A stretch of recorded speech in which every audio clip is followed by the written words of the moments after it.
Hello dear students, आज हम लोग बात करने वाले हैं क्लास 12 मैथ्स के बारे में। और क्लास 12 मैथ्स में हम लोग जो है सो डिस्कस कर रहे थे मैट्रिक्स के बारे में। हम आप लोग को बताए थे कि कोई सा भी चैप्टर स्टार्ट करेंगे तो उसके पहले आप लोग को जितना भी उस चैप्टर से रिलेटेड कंसेप्ट होगा वो सारे करवाए जाएंगे। उसके बाद फिर हम लोग जो है सो क्वेश्चन की ओर मूव करेंगे। तो मैट्रिक्स एक टॉपिक उठाए थे बाबू लोग हम लोग, और उसमें से जितने भी सारे एक्सपेक्टेड कंसेप्ट थे वो सारे डिस्कस कर लिए थे। तो आज उसी से रिलेटेड हम कुछ क्वेश्चन करेंगे, और क्वेश्चन भी जिस तरह के क्वेश्चन बन सकते हैं, MCQ question, long question, short question, whatever जो क्वेश्चन बन सकते हैं वो सारे क्वेश्चन डिस्कस करवाए जाएंगे। तो आज जो बाबू हम लोग मैट्रिक्स का एमसीक्यू क्वेश्चन करेंगे, क्योंकि एमसीक्यू क्वेश्चन भी महत्वपूर्ण है, 20 क्वेश्चन आते हैं तो वो भी इंपॉर्टेंट है। तो आज हम लोग एमसीक्यू क्वेश्चन करने वाले हैं कि मैट्रिक्स से क्या क्या एमसीक्यू क्वेश्चन बन सकता है ना। तो चलिए बिना लेट के स्टार्ट करते हैं आपके अपने प्यारे से यूट्यूब चैनल ब्राइट फ्यूचर पे। और स्टार्ट करने से पहले आप लोग के बीच एक शेयर अर्ज है।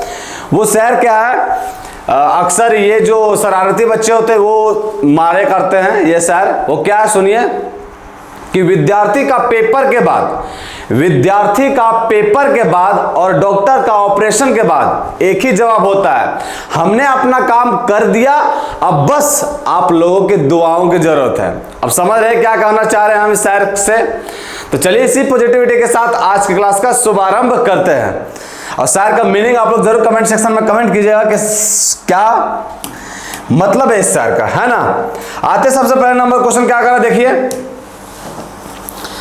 पहला नंबर क्वेश्चन में लिखा हुआ कि if e theta is equal to, ये दे रखा है, and theta and phi differ by an odd multiple of pi by 2।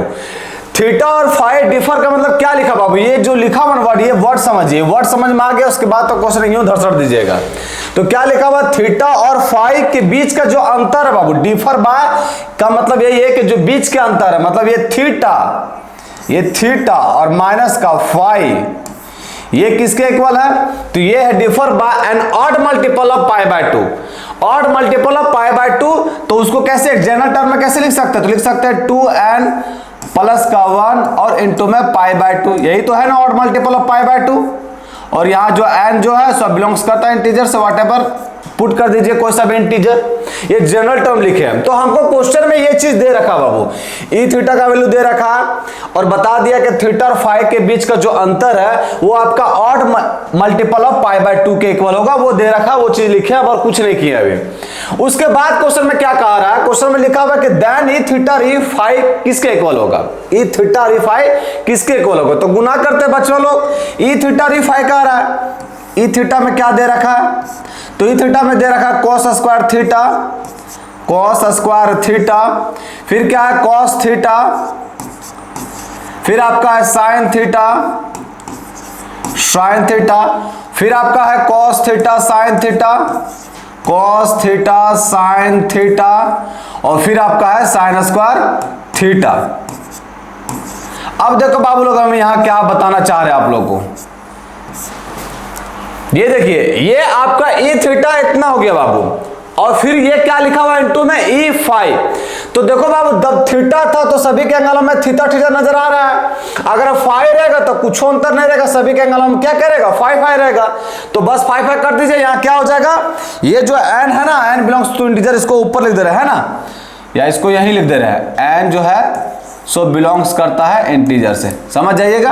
अब देखिए ई फाई क्या होगा, तो ये हो जाएगा आपका cos स्क्वायर फाई, फिर होगा cos फाई sin फाई, और फिर होगा आपका cos फाई sin फाई, ये लिखना है, हल्का फुल्का समय लगेगा बाबू, बनेगा तुरंत ही।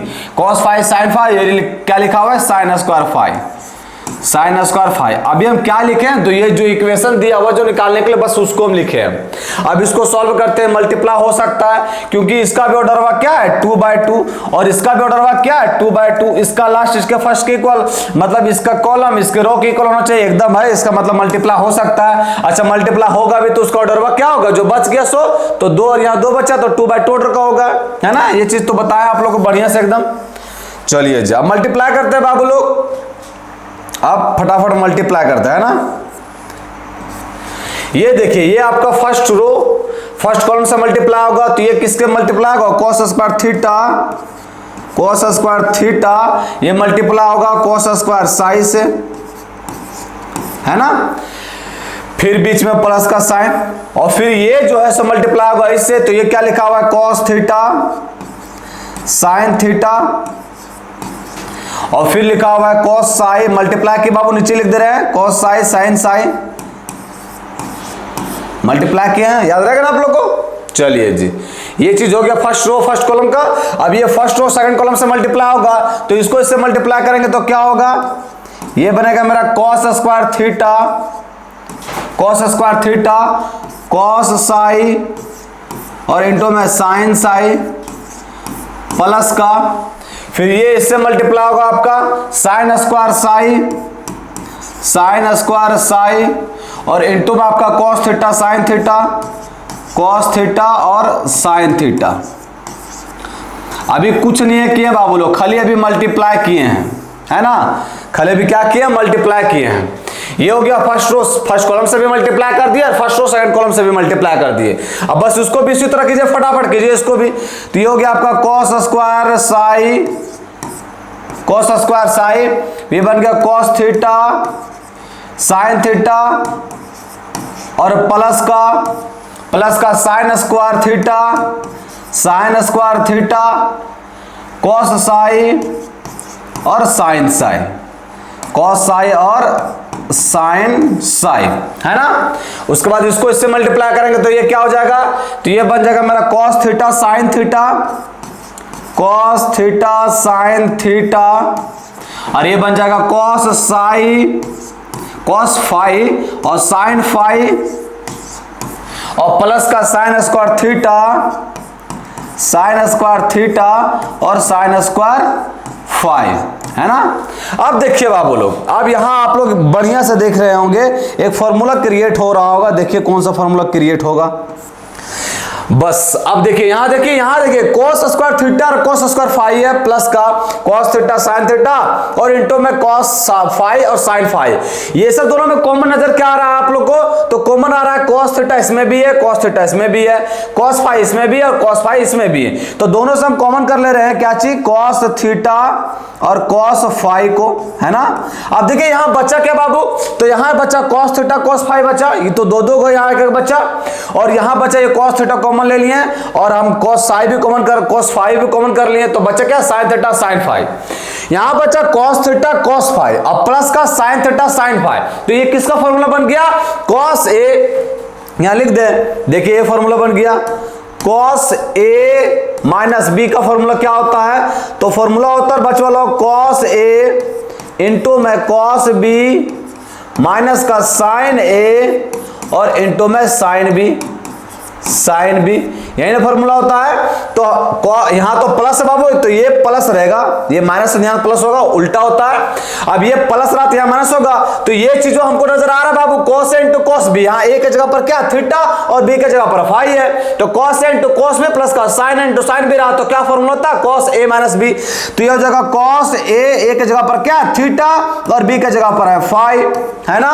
कोई तकलीफ यहां तक एकदम नहीं होना चाहिए। यहां देखिए उसी तरह बाबू इस दोनों में कॉमन क्या नजर आ रहा है, तो cos थीटा यहां भी है और sin फाई यहां भी है, तो cos theta sin phi common कर लिए, cos थीटा और sin फाई कॉमन कर लिए, sin फाई कॉमन कर लिए। देखिए cos थीटा और sin फाई कॉमन कर लिए, तो यहां क्या बचा cos थीटा और cos फाई बचा और यहां बचा sin फाई और sin थीटा, तो ये भी वही फॉर्मूला बन गया बाबू cos a into cos b और प्लस का sin a into sin b, क्या होता है cos a माइनस b, तो ये भी बन जाएगा थीटा माइनस का फाई, है ना।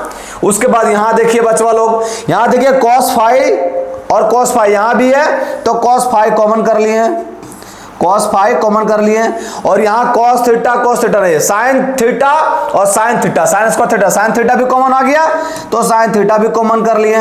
तो फिर यहां बचा क्या cos फाई बचा और cos थीटा बचा, तो cos a इंटू में cos b प्लस का sin a इंटू में sin b, तो क्या बन गया cos a माइनस b, तो ये भी बन गया मेरा थीटा माइनस का फाई। उसी तरह यहां देखिए यहां क्या कॉमन आ रहा है, तो यहां sin theta sin phi common आ रहा है, तो sin थीटा और sin फाई कॉमन कर लिए हैं, तो यहां क्या बना, तो यहां बन गया मेरा sin theta sin phi common कर लिया, क्या बना cos theta cos phi plus का sin थीटा sin फाई, तो ये भी क्या बन गया, तो ये भी बन गया मेरा cos थीटा और माइनस का फाई। है ना। अब देखिए बाबू लोग ये सॉल्व किए तो ये चीज मेरा आ गया, है ना। अब देखो बाबू लोग, आप लोग को पता होना चाहिए कि ऑड मल्टीपल ऑफ कॉस में अगर कॉस का angle odd multiple of pi by 2 रहा तो वैल्यू क्या होता है, 0 होता है ना। देखिए जैसे यहाँ 1 मार रखेंगे बाबू, यहाँ 0 रखेंगे तो 0 रखेंगे तो 1 बनेगा। अब कॉस पाई बाय 2 का वैल्यू क्या होता है, कॉस 90 डिग्री का वैल्यू 0 होता है। यहाँ अगर 1 रखेंगे तो 3 होगा, 3 पाई बाय 2 क्या होता है, 270 डिग्री का वैल्यू भी 0 होता है। तो मतलब याद रखिएगा, हम कर करके देखना नहीं, ये चीज याद रखना होना चाहिए कि कॉस के odd multiple of pi by 2 में जो कॉस का एंगल अगर odd multiple of pi by 2 रहा तो कॉस का वैल्यू क्या होगा, 0, है ना। उसी तरह यहां साइन में अगर मल्टीपल ऑफ पाई रहा तो क्या होगा, 0 होता है। उसी तरह कॉस के केस में क्या होगा कि अगर odd multiple of pi by 2 रहा तो 0 होगा। तो देखो बाबू ये भी 0 बन गया, ये भी 0 बन गया, ये भी 0 बन गया, ये भी 0 बन गया, है ना। ये 2 बाय 2 ऑर्डर का सारा एलिमेंट 0 बन गया बाबू लोग, बना कि नहीं। ये मेरा क्या बन गया, तो ये बन गया 0 0 0 0। अब हमसे ऑप्शन में दिया क्या है, तो एक नल मैट्रिक्स से एकदम सही बात बोला है तो पहले का ऑप्शन मेरा सही हो जाएगा, है ना। अब ये लिखने में समय लगा बाबू, आप लोग को समझा रहे तो हल्का सा लिखने में समय लगा, बट ये क्वेश्चन हार्ड है क्या, एकदम नहीं है। और जो चीज बताया है एकदम उसी से रिलेटेड है ना। अब बताइए इस क्वेश्चन में कोई तकलीफ नहीं ना है, एकदम नहीं होना चाहिए, ऐसा उम्मीद करते हैं हम, है ना। चलिए इसी के साथ मूव करते हैं नेक्स्ट क्वेश्चन में। देखिए नेक्स्ट वन क्या कर रहा है कि ए दिया हुआ है और a प्लस ए का ट्रांसपोज है बाबू इज इक्वल टू आई है, तो if the value of alpha, तो अल्फा का वैल्यू क्या होगा कि a प्लस ए ट्रांसपोज आई के इक्वल हो जाए। तो यही वैल्यू रखते हैं, इसी से निकाल लेते हम लोग। a क्या दे रखा है, तो a दे रखा है cos फाई sin फाई और ये आपका माइनस का sin फाई बोल रहे हैं, अल्फा है, और ये है cos अल्फा। अब प्लस का A transpose Babu, A transpose क्या होता है, रो को कॉलम में चेंज कर दीजिए तो ये बन जाएगा मेरा cos अल्फा माइनस का sin अल्फा और ये बन जाएगा sin अल्फा और ये हो जाएगा cos अल्फा। ये किसके इक्वल है, आइडेंटिटी मैट्रिक्स। तो ये क्या हो जाएगा, यहाँ आइडेंटिटी की जगह पर 1 0 0 1, क्योंकि 2 बाय 2 ऑर्डर का है, इक्वल मैट्रिक्स है, मतलब 2 बाय 2 ऑर्डर का ही होगा, है ना। अब देखिए सब दोनों को ऐड कीजिए आप लोग फटाफट, करस्पॉन्डिंग एलिमेंट ऐड होता है, इसको साथ ऐड करेंगे तो क्या बन जाएगा 2 cos अल्फा। ये सब दोनों को ऐड करेंगे तो बन जाएगा 0, ये सब दोनों को ऐड करेंगे बनेगा 0 और ये सब दोनों को ऐड करेंगे तो बनेगा 2 cos अल्फा। ये किसके इक्वल है, तो ये इक्वल है 1 0 0 1, है ना। अब देखिए करस्पॉन्डिंग एलिमेंट इक्वल होता है, मतलब इसके जगह पर 1 1 के जगह पर क्या है, तो 1 1 के जगह पर है 2 cos अल्फा और यहाँ 1 1 के जगह पर क्या 1, ये 1 लिख दिया। यहाँ से बाबू cos अल्फा जो है वो किसके इक्वल हो गया 1 बाय 2। अब बताइए यहां से अल्फा का वैल्यू निकालेंगे तो क्या होगा, बताइए cos में कितना डिग्री का मान जो है 1/2 होता है 60 डिग्री का, तो 60 डिग्री को क्या लिख सकते हैं पाई बाय 3, इसी को नहीं लिख सकते 60 डिग्री। अब देखिए पाई बाय को अल्फा का वैल्यू ही निकालने बोला है, क्या निकल गया पाई बाय 3, किस नंबर ऑप्शन में, तो option number B will be the right answer. बताइए कोई तकलीफ इस क्वेश्चन में, कोई तकलीफ नहीं होना चाहिए। चलिए इसी के साथ मूव करते हम लोग नेक्स्ट क्वेश्चन में।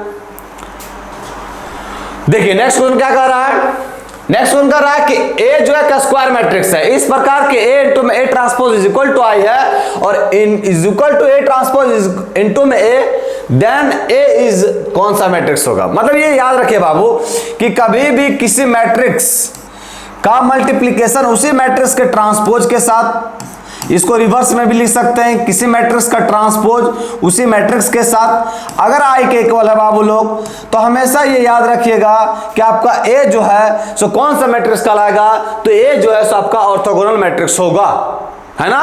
ये आपका जैसे बोलते हैं ना कि सिंगुलर मैट्रिक्स किसके बोलते हैं, तो सिंगुलर मैट्रिक्स बोलते हैं उसको जिसका डिटरमिनेंट 0 होता है। उसी तरह याद रखना आप लोग को कि अगर ये दे A इंटू में मतलब किसी मैट्रिक्स और उसी मैट्रिक्स का ट्रांसपोज का मल्टीप्लिकेशन अगर I के इक्वल आ गया, आइडेंटिटी मैट्रिक्स के इक्वल आ गया, तो 100% बचवा लोग जो A है सो आपका क्या होगा, एक ऑर्थोगोनल मैट्रिक्स। ये चीज याद रखना आपको, है ना, याद रहेगा। बिल्कुल याद रहेगा। देखिए अब हम जब जिस समय हम लोग कॉन्सेप्ट डिस्कस कर रहे थे तो बहुत सारा ऐसा चीज होगा कि कुछ छूट भी गया होगा, लेकिन जब आप क्वेश्चन कीजिएगा बाबू तो कोई चीज नहीं छूटेगा। क्वेश्चन अगर हम 1-2 दिन में क्वेश्चन ही करवाएंगे, सारा क्वेश्चन जितना भी एक्सपेक्टेड क्वेश्चन रहता है, ये क्वेश्चन करने के बाद आपको लिख के देते हैं कि मैट्रिक्स का सवाल कहीं से भी कोई क्वेश्चन मिल जाए तो आराम से सॉल्व कर सकते हैं आप, है ना। इसीलिए पहले आप कांसेप्ट क्लास कीजिए और कांसेप्ट क्लास करने के बाद क्वेश्चन में भी आइए। ऐसा नहीं कि कांसेप्ट क्लास कर ले, कांसेप्ट तो पता है तो क्वेश्चन सब बन जाएगा। बहुत सारा ऐसा कांसेप्ट होता है जो लेफ्ट कर जाता है, जो कांसेप्ट में बताना भी जरूरी नहीं रहता, उसको क्वेश्चन के थ्रू ही बताइएगा तो अच्छा रहता है। तो इसीलिए क्लास भी कीजिए किसका, जो क्वेश्चन करवाया जा रहा है। समझ में आया? चलिए मूव करते हैं नेक्स्ट क्वेश्चन में। नेक्स्ट वन क्या कर रहा है? नेक्स्ट वन कर रहा है कि ए जो है सो एक ऑर्थोगोनल मैट्रिक्स है, देन ए इनवर्स क्या होगा। अभी ऑर्थोगोनल मैट्रिक्स से देखें, देखो बाबू ऑर्थोगोनल मैट्रिक्स क्या होता है कि ए और इनटू में A transpose is equal to मेरा आई होता है, यही ना होता है ऑर्थोगोनल मैट्रिक्स। देखिए इसके जस्ट पहले हमसे पूछ रहा कि इनवर्स ए इनवर्स क्या होगा, तो ए इनवर्स क्या होगा कैसे निकालेंगे? इसी इक्वेशन से निकालते हैं। ए इनवर्स से प्री मल्टीप्लाई करते हैं। प्री का मतलब क्या होता है? पहले मल्टीप्लाई करना, और पोस्ट का मतलब क्या होता है? बाद में मल्टीप्लाई करना, है ना। तो प्री मल्टीप्लाई करते हैं, प्री मल्टीप्लाई करेंगे तो ये बन जाएगा ए इनवर्स ए और इनटू में A transpose is equal to, अब बताओ वो किसी भी मैट्रिक्स को आइडेंटिटी मैट्रिक्स से अगर मल्टीप्लाई करते हैं तो वापस वही मैट्रिक्स आता है। ए इनवर्स से मल्टीप्लाई करें तो डायरेक्ट ए इनवर्स लिख दे रहे हैं, कोई तकलीफ नहीं ना है, एकदम तकलीफ नहीं होना चाहिए। अब किसी मैट्रिक्स का मल्टीप्लिकेशन उस मैट्रिक्स के इनवर्स के साथ करेंगे तो क्या होता है? वापस आई होता है। इसको और इसको एक साथ रख रहे हैं, इससे दोनों को मल्टीप्लाई करेंगे तो वापस आई आएगा और ये हो जाएगा A transpose is equal to A inverse, है ना। अब यहां देखिए ए इनवर्स इधर लेता है, हमको ए इनवर्स ही निकालना है तो इसको ए इनवर्स इधर लेता है, और ए का ट्रांसपोज इनटू आई, किसी भी मैट्रिक्स को अगर आई से मल्टीप्लाई करता है तो वही मैट्रिक्स आता है। मतलब यहां क्या आएगा? ए का ट्रांसपोज। हमसे पूछा भी वही था बाबू, क्या पूछा था? तो हमसे पूछा था अगर ए जो है तो आपका एक ऑर्थोगोनल मैट्रिक्स होगा तो हमको ए इनवर्स कितना क्या निकालना है? ए इनवर्स क्या होगा? तो इनवर्स किसके इक्वल आ गया? ए ट्रांसपोज के इक्वल। देखिए किस नंबर ऑप्शन में दे रखा है, तो option number B will be the right answer. बताइए कितना आसान क्वेश्चन है, खाली कंसेप्ट बताना होना चाहिए। जब आपको ऑर्थोगोनल के बारे में पता रहेगा तो तुरंत नहीं बन जाएगा, तुरंत ही बन जाएगा, है ना। चलिए मूव करते हम लोग नेक्स्ट क्वेश्चन में। नेक्स्ट वन कर रहा है कि matrices A and B will be inverse of each other only if. अब ये जिस समय आप लोगों को कंसेप्ट करवा रहे थे बाबू, बताए थे कि इसको पूरा विस्तार से नहीं, लेकिन हल्का जान लीजिए कि इनवर्स मैट्रिक्स क्या होता है। बताए थे उसमें डेफिनेशन में लिखाए थे कि A B is equal to B A is equal to I, लिखाया था कि नहीं। तो वही पूछ रहा है कि इनवर्स मैट्रिक्स ए और बी जो है सो आपका इनवर्स मैट्रिक्स है एक दूसरे के, ए और बी जो है सो इनवर्स मैट्रिक्स है एक दूसरे के। तो कब ऐसा हो सकता है बाबू? जब ए बी बराबर बी ए बराबर ए का आइडेंटिटी मैट्रिक्स होगा। ये बताए थे हम कंसेप्ट के क्लास में। तो ऑप्शन नंबर डी जो है सो मेरा करेक्ट आंसर हो गया। कोई बिना पेन पेपर उठाए आंसर टिक मारिए, है ना। चलिए मूव करते हम लोग नेक्स्ट क्वेश्चन में। नेक्स्ट क्वेश्चन क्या दे रखा है? तो नेक्स्ट क्वेश्चन बोला कि ए और B are two square matrices such that A B is equal to A and B A is equal to B then idempotent. देखिए यहां भी एक नया मैट्रिक्स सीखने को मिल जाएगा। अब देखिए बात समझिए बाबू, यहां क्या लिखा हुआ है? तो यहां लिखा हुआ है कि ए बी जो है सो किसके इक्वल है? ए के इक्वल। अब यहां ए से हम लोग पोस्ट मल्टीप्लाई कर रहे हैं। पोस्ट का मतलब क्या बताएं? बाद। अब प्री का मतलब पहले होता है, तो हम लोग पोस्ट मल्टीप्लाई कर रहे हैं ए से। तो पोस्ट मल्टीप्लाई कर रहे हैं ए से, तो ये हो गया ए बी ए, और ये हो गया पोस्ट मल्टीप्लाई कर या प्री मल्टीप्लाई करो, ये ए स्क्वायर बन जाएगा, तो ए स्क्वायर हो गया। अब देखो बाबू यहां से आप लोग को देखिए, हम जो यहां घेराबंदी कर देते हैं तो आप लोग को पता होना चाहिए, हम बताएं भी थे कि मैट्रिक्स मल्टीप्लिकेशन जो है एसोसिएटिव को होल्ड करता है। इसका मतलब कि अगर इसको इसके साथ गुना कीजिए, इसको साथ गुना कीजिए, यह हमेशा गुना होगा और एग्जिस्ट भी होगा, है कि नहीं? बताए थे ऐसा हम। तो देखो बाबू यहां जो है सो हम लोग बी ए को एक साथ गुना करते हैं, है ना, एक साथ रखते हैं। अब देखिए बी ए का वैल्यू दे रखा बाबू, बी ए का वैल्यू कितना दे रखा है? तो बी ए का वैल्यू बी दे रखा है, तो यहां बी रख दिए इज इक्वल टू आ गया ए स्क्वायर, है ना। यहां ए स्क्वायर इस साइड रख दिए बाबू, तो ए स्क्वायर जो है सो मेरा क्या बन गया? ए बी बराबर क्या दे रखा? ए। अब देखो बाबू सेम मैट्रिक्स है, तो याद रखिएगा, क्या याद रखना है कि किसी भी मैट्रिक्स का स्क्वायर अगर वही मैट्रिक्स आ जाए तो उसको बोलते हैं आइडेम्पोटेंट मैट्रिक्स। मतलब यहां ए जो है सो क्या बन गया? Idempotent matrix. क्या याद रखना कि कोई सा भी मैट्रिक्स का उस मैट्रिक्स का स्क्वायर अगर वापस वही मैट्रिक्स के इक्वल आ गया, किसी भी मैट्रिक्स का स्क्वायर अगर वही उसी मैट्रिक्स के इक्वल आ गया तो उस केस में हम लोग उस मैट्रिक्स को क्या कहेंगे, आइडेम्पोटेंट मैट्रिक्स है। सिंपल सा तरीका, ये देखिए ना, ए और ए सेम मैट्रिक्स है, इसका स्क्वायर किया तो वापस स्क्वायर इसी के इक्वल आ गया, तो इस केस में ए जो है क्या कहलाएगा, आइडेम्पोटेंट मैट्रिक्स। ऐसा ऑप्शन दे रखा, बी में चेक करना पड़ेगा बाबू, इसको भी चेक करते हैं। अब देखिए यहाँ बी ए है, वो किसके इक्वल है, बी के इक्वल है ना, बी के इक्वल। अब यहां से बी से हम लोग पोस्ट मल्टीप्लाई करते हैं, तो पोस्ट मल्टीप्लाई करेंगे तो क्या हो जाएगा, बी ए बी, ये किसके इक्वल, यहाँ प्री मल्टीप्लाई कीजिए या पोस्ट मल्टीप्लाई कीजिए, आना क्या है, बी स्क्वायर। अब यहाँ देखिए बाबू, ए बी क्या दे रखा है, तो ए बी दे रखा मेरा ए, इसको एक साथ कर दिए बच्चा लोग, ए बी ए दे रखा तो यहाँ ए कर दिए, है ना, यहाँ जो है सो ए कर दिए हम, ये आपका ए कर दिया। अब देखिए बाबू, ए बी बराबर क्या दे रखा है, ए दे रखा है, तो यहाँ ए बी को हटा के ए कर दिए, इज इक्वल टू हो गया बी स्क्वायर, और बी स्क्वायर को पहले लिख दिए बच्चों लोग, और बी ए बराबर क्या दे रखा है, तो बी ए बराबर बी दे रखा है। यहाँ भी देखिए बाबू, किसी मैट्रिक्स का स्क्वायर किए, किसी मैट्रिक्स का स्क्वायर किए वापस वही मैट्रिक्स के इक्वल आ गया, इस केस में बी को भी क्या बोलेंगे, आइडेम्पोटेंट मैट्रिक्स। देखिए दोनों सेम मैट्रिक्स है बाबू, यहाँ ए है यहाँ बी है, दोनों का स्क्वायर किया उसी मैट्रिक्स के इक्वल आ गया, तो इसको दोनों को क्या बोलेंगे, आइडेम्पोटेंट मैट्रिक्स। मतलब ए भी आइडेम्पोटेंट है और बी भी मेरा क्या, आइडेम्पोटेंट। किस नंबर ऑप्शन में कह रहा, देखिए ए और B are idempotent matrix, option number A will be the right answer. कोई दिक्कत नहीं होना चाहिए। देखिए यहां भी एक नया चीज सीखने को मिल गया। चलिए जो मूव करता हम लोग नेक्स्ट क्वेश्चन में। नेक्स्ट उन क्या कर रहा है, तो नेक्स्ट उन कह रहा है कि if A is symmetric matrix and n जो है बिलोंग्स करता है नेचुरल नंबर से, देन बताना है कि ए के पावर एन जो है कौन सा मैट्रिक्स होगा। देखिए बाबू, ए जब सिमेट्रिक मैट्रिक्स है तो आप लोग को बताए थे कि सिमेट्रिक मैट्रिक्स क्या होता है कि उस किसी भी मैट्रिक्स का अगर ट्रांसपोज करते वापस वही मैट्रिक्स के इक्वल आ जाता है, तो इस केस में कहेंगे कि ए जो है आपका क्या है, सिमेट्रिक मैट्रिक्स। तो ये मेरा दे दिया, अब हमसे पूछ रहा है ए के पावर एन क्या होगा, ये पूछ रहा है, तो हम क्या करते हैं, अब देखिए बाबू, हम a के पावर n को एक मैट्रिक्स मान लेते हैं, है ना, a के पावर n को एक मैट्रिक्स मान लेते हैं। इसका अगर ट्रांसपोज करेंगे बच्चा लोग समझिएगा बात को, इसका अगर ट्रांसपोज करेंगे तो आप लोग को पता होना चाहिए क्या चीज, कि देखो ना बाबू, अगर मान लीजिए a के पावर 2 है और k पावर 3 की है, तो ये क्या बन जाएगा, पावर के पावर रहता है तो क्या होता है, मल्टीप्लाई होता है, तो बन जाएगा a के पावर 6। अच्छा बाबू, इस चीज को हम अगर ऐसा लिख दें, a के पावर 3 पहले कर दे और फिर बाद में 2 लिखें, तैयो तो a के पावर 6 बनना है ना। मतलब ये पावर को आपस में इंटरचेंज कर सकते, कोई दिक्कत नहीं है उससे, है कि नहीं। तो बस यहाँ यही यूज करते हैं, यहाँ जो वही यूज करते हैं। अब मतलब इस चीज को हम ऐसा लिख सकते हैं, एक के ट्रांसपोज पहले कर लीजिए गुरुजी, उसके बाद के पावर एन कर दीजिए, कोई दिक्कत नहीं ना बाबू, एकदम दिक्कत नहीं होना चाहिए।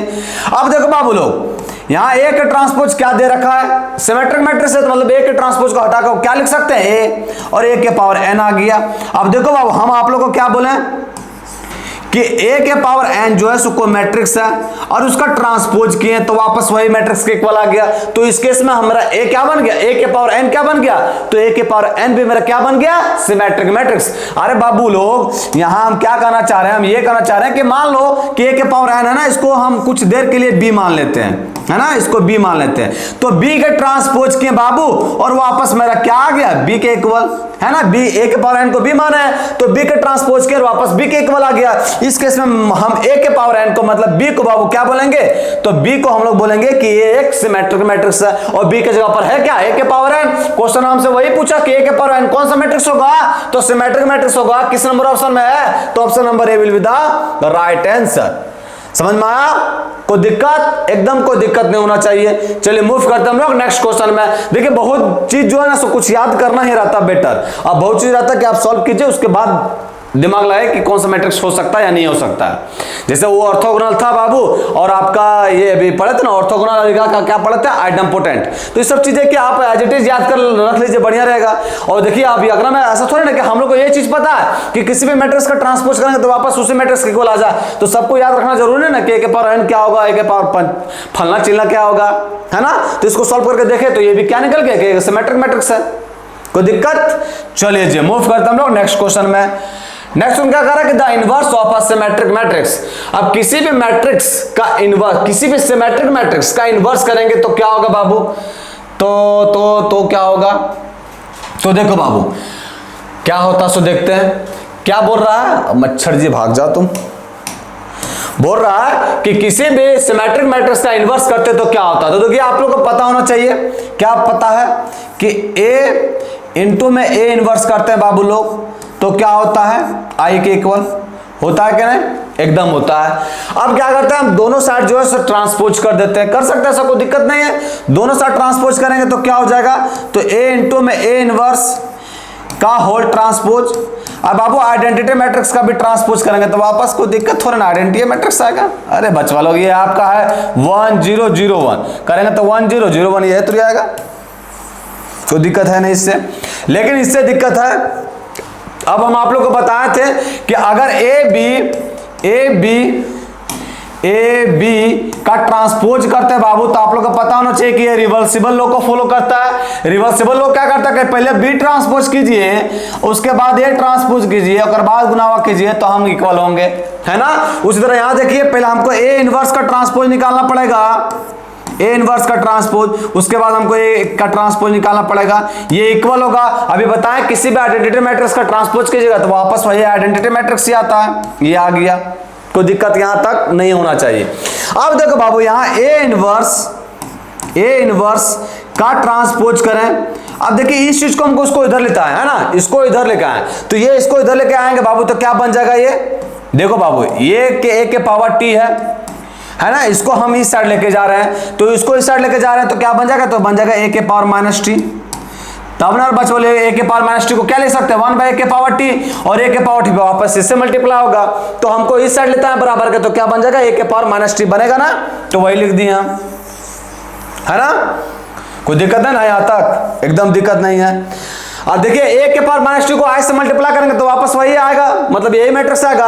अब देखिए इस चीज को हम लोग क्या लिख सकते हैं, तो इस चीज को लिख सकते हैं बाबू हम लोग, समझिए यहां बात को, ये तो मेरा एडजेक्टिव हो गया, इस चीज को लिख सकते हैं ऐसा, ए का transpose the inverse of a symmetric matrix, A का ट्रांसपोज और का इनवर्स, कोई दिक्कत नहीं ना, मल्टीप्लाई हो जाता है आपस में, बताएं आप लोग को।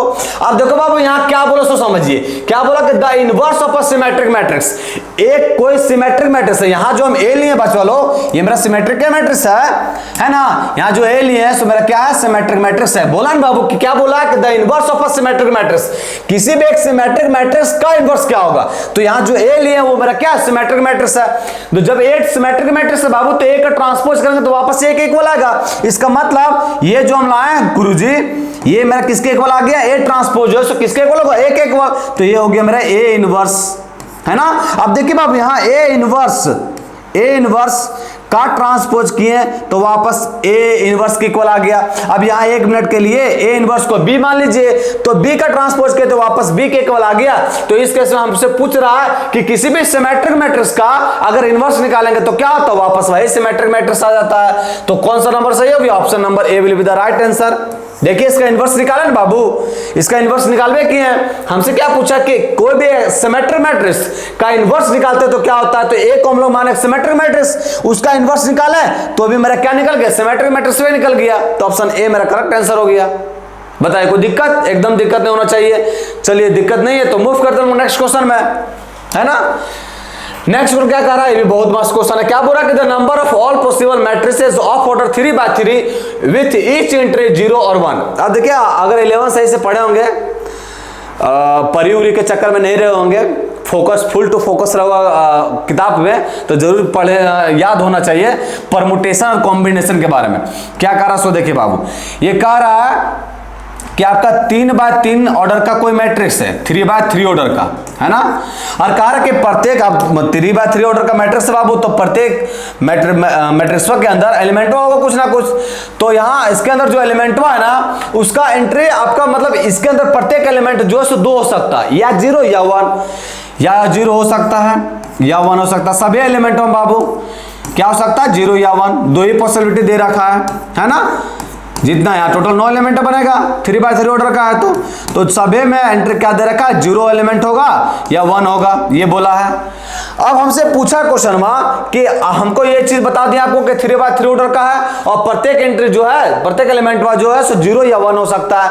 तो हमसे पूछा कि कितने पॉसिबल मैट्रिक्स बना सकते हो, इन्हें पूछा कि the number of all possible matrices, कितने पॉसिबल आप मैट्रिक्स बना सकते हैं। तो आप लोग पढ़ेंगे बाबू परमुटेशन में, क्या पढ़ेंगे कि देखिए प्रत्येक का एंट्री कितना बाबू बाबू, एलिमेंट में 0 या 1 दो ही नंबर है एंट्री करने का, तो 2 लिख दिए बाबू, है ना। अब 2 के पावर में क्या लिखना है, तो पावर में लिखना बाबू ये एलिमेंट में है कितना बार एंट्री ले सकता है, तो 1 2 3 4 5 6 7 8 9 जगह पर ले सकता है, तो 2 के पावर 9 हो जाएगा। और 2 के पावर 9 कितना होता है, 512, है ना। 512 किस नंबर ऑप्शन में, तो option number D will be the right answer. ये समझ में आया ना, ये परम्यूटेशन का क्वेश्चन है कि हम क्या बोले कि ये एंट्री प्रत्येक एलिमेंट जो है सो कितना नंबर ले सकता है, चाहे 0 चाहे 1 ले सकता है, 2 नंबर, तो 2 लिख दिए। पावर में क्या लिखना है कि ये कितना एलिमेंट में ले सकता है, तो टोटल 9 एलिमेंट है बाबू, तो 2 के पावर 9 हो गया, 2 के पावर 9 होता है 512, जो ऑप्शन नंबर डी में कह रहा है। समझ में आया। चलिए जी मूव करते हैं हम लोग नेक्स्ट क्वेश्चन में। नेक्स्ट हम क्या कर रहा है, द ऑर्डर ऑफ, या मतलब ये जो लिखल है मैट्रिक्स है उसका ऑर्डर पूछ रहा है, हमको सॉल्व करने के लिए नहीं बोला, हमको खाली ऑर्डर का पूछा है। तो ऑर्डर से मतलब है तो ऑर्डर के बारे में हम सोचते हैं खाली। अब देखो बाबू ये ऑर्डर क्या है, तो ये है 1 रो और 3 कॉलम पहल का। दूसरा का क्या 3/3, तो दूसरा का आ गया मेरा 3/3 रो के। और तीसरा का कौन सा ऑर्डर का है, तो तीसरा का ऑर्डर है 3/1 का। ये लिख दिए हम, जितना ऑर्डर था पॉसिबल वो लिख दिए हम। अब उसके बाद देखिए, अब अगर हम इस दोनों के गुना करेंगे बच्चों लोग, अगर हम इस दोनों के गुना करते हैं तो गुना कब हो सकता है, जब इसका लास्ट इसके फर्स्ट के इक्वल है, एकदम है गुरुजी, तो मल्टीप्लाई कर सकते हैं। अच्छा जब मल्टीप्लाई करेंगे तो मल्टीप्लाई जो होगा उसका ऑर्डर क्या होगा, तो जो बच गया बचा कुछ यहाँ, तो बचा मेरा 1 और 3, 1/3 ऑर्डर का बच गया, है ना। ये दोनों के काम हो गया। अब ये यहाँ बचा 3/1 लिख दिए यहाँ।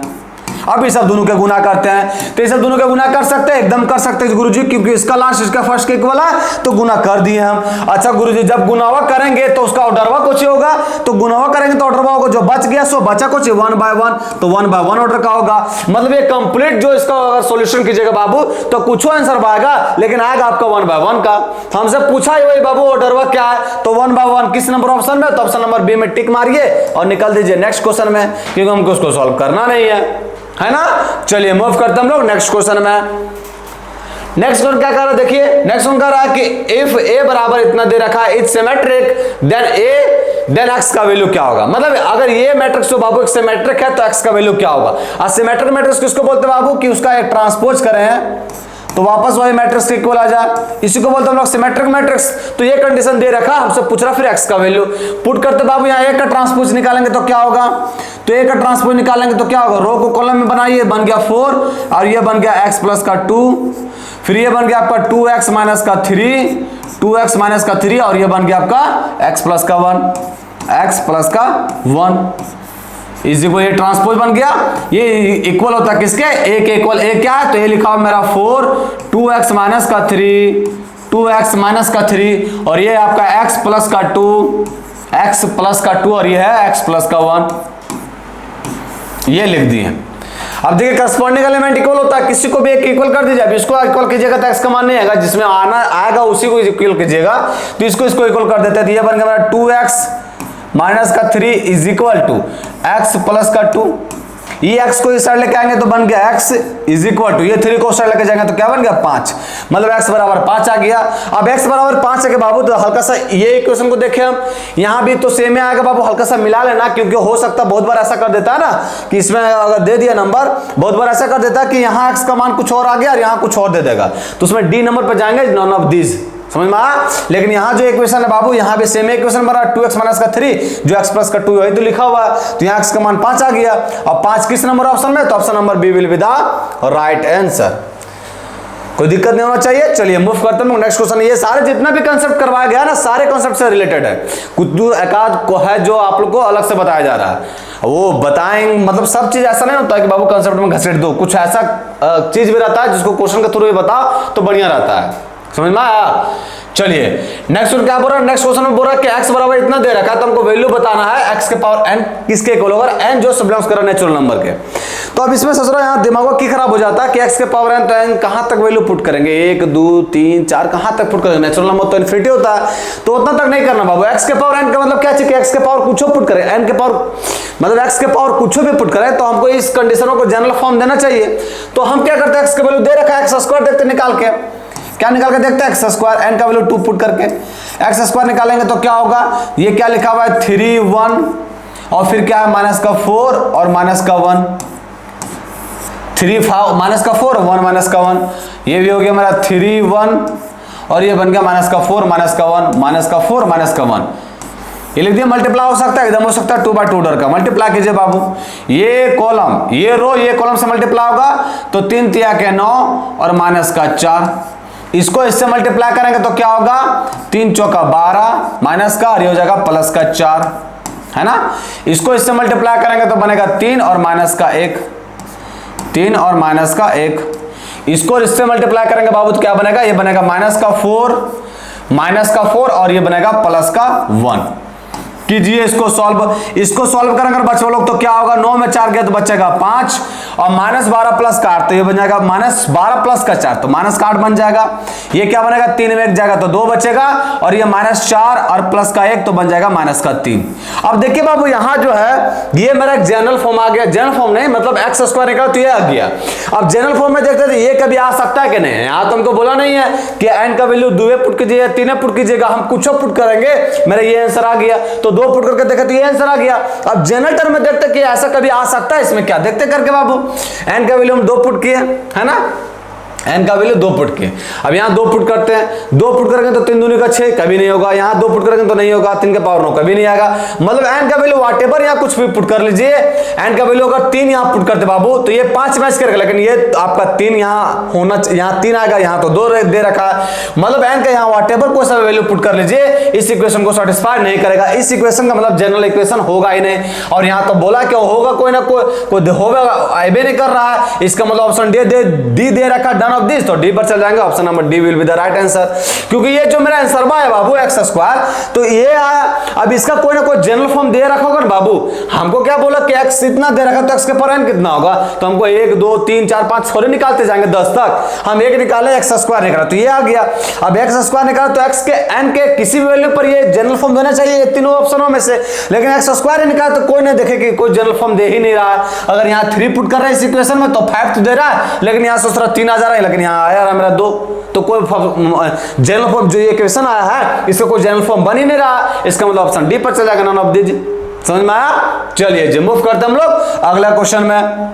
अगला क्वेश्चन क्या कर रहा है कि ए और बी जो है सिमेट्रिक मैट्रिक्स है, सेम ऑर्डर का, तो हमसे पूछ रहा है कि ए बी और बी ए किसके इक्वल होगा। देखो बाबू ए और बी सिमेट्रिक मैट्रिक्स है, इसका मतलब ए का ट्रांसपोज करेंगे तो भी ए के इक्वल होगा, है ना, सिमेट्रिक मैट्रिक्स है तो, और बी का अगर ट्रांसपोज करेंगे तो भी मेरा एक बी के इक्वल होगा।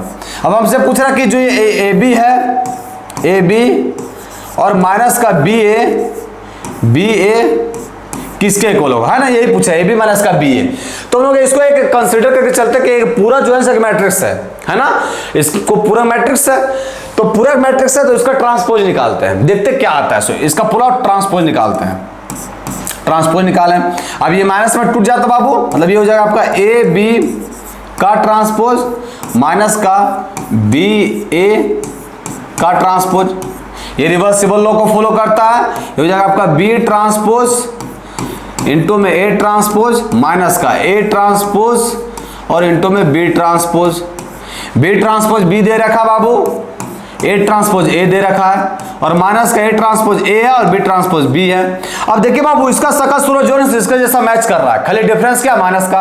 अगर यहां से माइनस कॉमन कर ले बाबू तो ये क्या बन गया ए बी माइनस का बी ए। अब देखो बच्चों लोग हम क्या बोल रहे हैं, सो ये क्या लिखा हुआ है एलएचएस में, तो एलएचएस में लिखा हुआ है ए बी माइनस का बी ए का होल ट्रांसपोज। अब देखो बाबू इसको पूरा हम बोल रहे हैं आपको को एक मैट्रिक्स मान लेने का, इसको जो है सो पूरा एक मैट्रिक्स माने को, तो इसको पूरा एक मैट्रिक्स मान लिए पी, और पी का ट्रांसपोज के बाबू तो वापस देखिए इसका शकल इसके जैसा मैच कर रहा है, ए बी माइनस का बी है, तो पी का ट्रांसपोज के तो माइनस पी के इक्वल आ गया। अब बताओ बाबू किसी मैट्रिक्स का ट्रांसपोज करेंगे तो उस मैट्रिक्स का नेगेटिव साइन के इक्वल आ जाएगा, तो बताइए इस केस में वो मैट्रिक्स को कहलाएगा क्या चीज, कि वो मैट्रिक्स आपका एक स्क्यू सिमेट्रिक मैट्रिक्स है। तो स्क्यू सिमेट्रिक किस नंबर ऑप्शन में दे रखा है, तो option number B will be the right answer. देखिए कितना आसान था, सो है ना, कोई दिक्कत है इस क्वेश्चन में, कोई दिक्कत नहीं होना चाहिए, सही में नहीं लग रहा है सही से, कोई दिक्कत नहीं, आसान क्वेश्चन था। चलिए इसी के साथ मूव करते हैं नेक्स्ट क्वेश्चन में। नेक्स्ट उनका दे रखा है, तो नेक्स्ट क्वेश्चन दे रखा है कि ए जो है स्क्यू सिमेट्रिक मैट्रिक्स है, देन ट्रेस ऑफ ए क्या होगा। बाबू ट्रेस ऑफ ए पूछ रहा है, तो ट्रेस क्या होता है, जो प्रिंसिपल डायगोनल एलिमेंट्स होता है बाबू उसका समेशन होता है। अब यहां बोलबे किया कि स्क्यू सिमेट्रिक है, इसका मतलब कि इसका प्रिंसिपल डायगोनल एलिमेंट सब क्या होगा, जीरो होगा ना। और ट्रेस ऑफ मैट्रिक्स कहता है कि जितना भी आप प्रिंसिपल डायगोनल एलिमेंट्स है, प्रिंसिपल डायगोनल एलिमेंट्स है उसका समेशन, अब उसका समेशन करेंगे तो क्या होगा बाबू, जीरो प्लस का जीरो और प्लस का जीरो, तो किसके इक्वल होगा, जीरो के इक्वल। किस नंबर ऑप्शन में, तो option number C will be the right answer, है ना। आसान क्वेश्चन था। चलिए इसी के साथ मूव करते हैं। अब देखिए यहाँ ट्रेस ऑफ मैट्रिक्स पता है आप लोग को, और स्क्यू सिमेट्रिक मैट्रिक्स के बारे में पता है, तो तुरंत नहीं बन जाएगा क्वेश्चन, तुरंत ही बन जाएगा। चलिए मूव करते हैं नेक्स्ट क्वेश्चन में। नेक्स्ट वन दे रखा है कि if the matrix A is both symmetric and skew symmetric matrix, then अब देखो बाबू ए जो है मैट्रिक्स है, वो सिमेट्रिक मैट्रिक्स भी है और स्क्यू सिमेट्रिक मैट्रिक्स भी है ना। ये बोला देखिए कि if the matrix A is both symmetric and skew symmetric, then आप बताना कि कौन ऐसा मैट्रिक्स है बाबू जो आपका स्क्यू सिमेट्रिक मैट्रिक्स भी होता है, सिमेट्रिक मैट्रिक्स भी होता है। तो एक डायगोनल मैट्रिक्स ना बाबू, ये गलत बात है, ये तो नहीं होता है। जीरो मैट्रिक्स, हाँ बाबू ये दोनों चीज हो सकता है।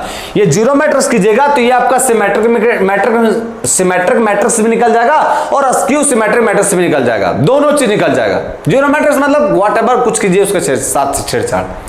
तो आपका जो एक जीरो मैट्रिक्स ये ऐसा मैट्रिक्स है जो आपका सिमेट्रिक मैट्रिक्स भी बन जाएगा और स्क्यू सिमेट्रिक मैट्रिक्स भी बन जाएगा।